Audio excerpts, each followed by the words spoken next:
கொஞ்சிடும் காவடி சந்தங்களே அடடா இந்த காவிய கோயிலை பார்த்து எழுதியதோ தலைவா.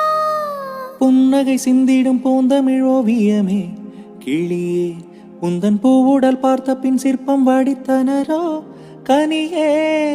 ஆசை தீயை தூண்டாதே போதை பூவை தினம் தூவாதே.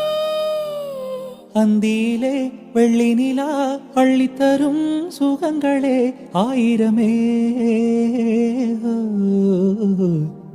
பட்டுக்கண்ணம் தொட்டுக்கொள்ள ஒட்டிக்கொள்ளும் ஒட்டிக்கொண்டு கட்டிக்கொள்ள உள்ளம் துள்ளும். தென்றல் வந்து என்னை கண்டு மெல்ல மெல்ல ராகம் ஒன்று பாடுதம்மா.